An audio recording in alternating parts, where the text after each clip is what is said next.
I'm Pierre Bensusan. I come from Paris, or to be precise, 1 hour east of Paris.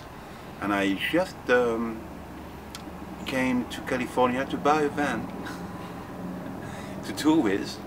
And my agent said, well, since you are coming to buy this van, why don't you play a few shows? So I'm playing 4 shows in the zone, in the Bay Area and 2 near Sacramento.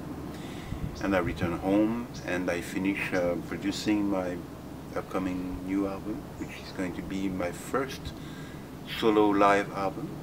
In fact, it's going to be a triple CD to coincide with my 40th anniversary in the music business, 74, 2014. So it's coming out in October and it's going to be in full swing next year, and I'm going to come for almost 2 months tour in the spring next year in the United States and Canada, but I'm going to tour also in Europe, I'm going to be in Asia, I'm going to be a lot of places in the next 2 years.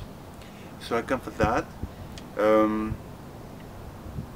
That's about it really. I've been working a lot on the production of this record, stopping touring for 3 months more or less, and listening to dozens of shows over 40 years span. And one of those shows was before my first record, and I was playing bluegrass mandolin with Bill Keith in Switzerland. So I'm going to put a bit of that show in that collection as well.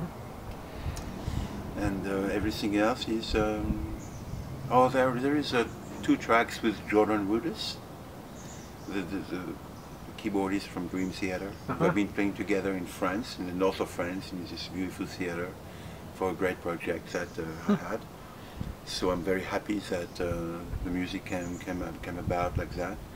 And my bluegrass years, I started my career with Bill Keith, the banjo player, and Jim Rooney. So in fact, we had a quartet together. We toured France, Belgium, and Switzerland. That was in 74, 75. So a few segments of that in that record. And I've been playing about, I don't know, something like over 3,000 shows, and very few were recorded. So I was fortunate to find 40 or 50 shows that I could grab from, you know.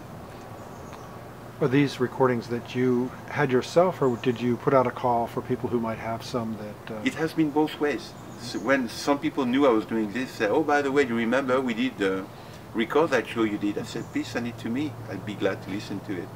And very often it's out of the board kind of recording, left and right stereo.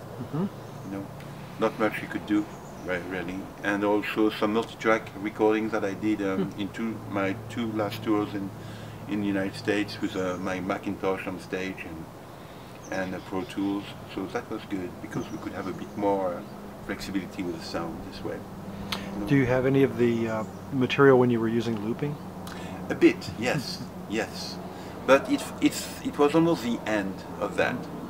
So my looping material can be heard mostly onto my DVD, which I did at the Freight and Salvage in '96, which is still available through Stefan Grossman company.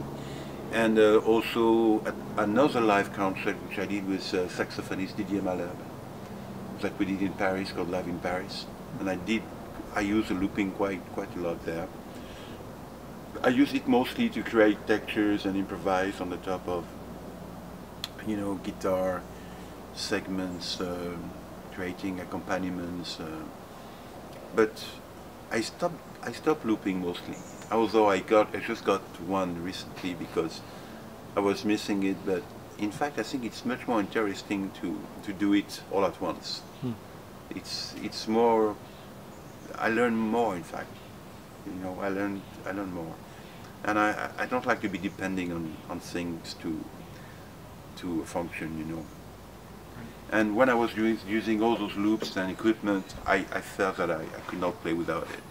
And one day I went on the road and left all my equipment at home, and I didn't even take a 1/4-inch jack.